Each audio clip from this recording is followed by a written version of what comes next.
అన్నలకి, తమ్ముళ్ళకి, అక్కలకి, చెల్లెలకి, అమ్మలకి, అయ్యలకి అందరికీ చాలా చాలా నమస్కారం.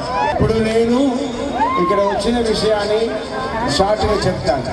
ఏప్రిల్ 11 రోజున మనమందరం ఓటు వేయాలి. ఓటు దేనికి వేస్తున్నాం? మన ఫ్యూచర్ని మనమే నిర్ణయించుకుంటున్నాం. ఆ ఓటు ఎంత విలువైంది. ఆ ఓటుని మనం అనవసరంగా ఎవరికి వేసేయకూడదు. సో ఇప్పుడు ఉన్న పార్టీలు రెండు పార్టీలు. ఒకటి వైఎస్ఆర్సీపీ పార్టీ, ఇంకొకటి టీడీపీ పార్టీ. చంద్రబాబు నాయుడు గారికి ఎన్నో అవకాశాలు ఇచ్చాం. మన జగన్ గారికి ఒక అవకాశమైనా ఇచ్చామా?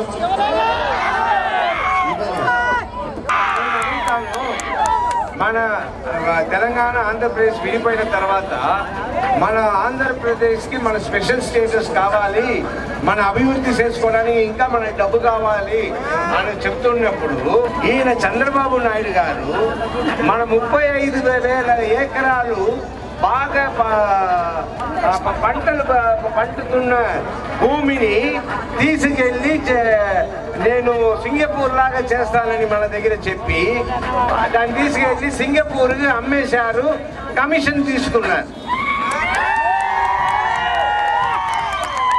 ఆయన ముఖ్యమంత్రియా లేదు కమిషన్ ఏజెంటా? 2014లో పరిపాలన వచ్చినప్పుడు ఆయన ఏమన్నారు? డ్వాక్రా అమౌంట్ అంతా నేను మాఫీ చేసేస్తాను అని చెప్పారు. మాఫీ చేశారా? పసుపు కుంకుమాలు అన్న ఒక కార్యక్రమంతో ఆయన మనల్ని ఏమార్చడానికి ట్రై చేస్తున్నారు. అది ఎవరి డబ్బు అండి? అది చంద్రబాబు నాయుడు డబ్బా? ఆయన ఇంటి నుంచి తెచ్చారా? ఆయన అత్తగారి ఇంటి నుంచి తెచ్చారా? లేదు దుబాయ్, మలేషియా, సింగపూర్ లో ఉన్న ఆయన ప్రాపర్టీలని అమ్మి తెచ్చారా? అది మన డబ్బు.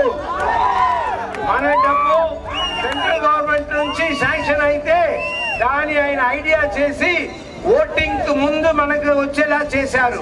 ఆయన చెయ్యని స్కామే లేదు. అన్ని స్కామ్, మైనింగ్ స్కామ్, ఇసుక స్కామ్. మీరందరూ మోసం పోకూడదు. ఆ పసుపు కుంకుమం అన్న ఆయన మనకు బ్యాంక్ లో వేసిన డబ్బు మన డబ్బు. సో అందువల్ల మన జగన్ గారు వస్తే దానికంటే ఎక్కువ డబ్బు ఇస్తారు. మన డ్వాక్రా రుణం, మన రైతులు రుణం మాఫీ చేస్తారు. అది ఫస్ట్ రోజున మనమందరూ ఒక మంచి నిర్ణయం తీసుకుంటాం. మనం మనసున్న మా రాజుని మనల్ని పరిపాలించేలా మనం ఓటు వేద్దాం. మనసున్న మహారాజు జగన్మోహన్ రెడ్డి గారు. మళ్ళీ కోరుకుంటాను, జగన్మోహన్ రెడ్డి గారికి ఒక అవకాశం.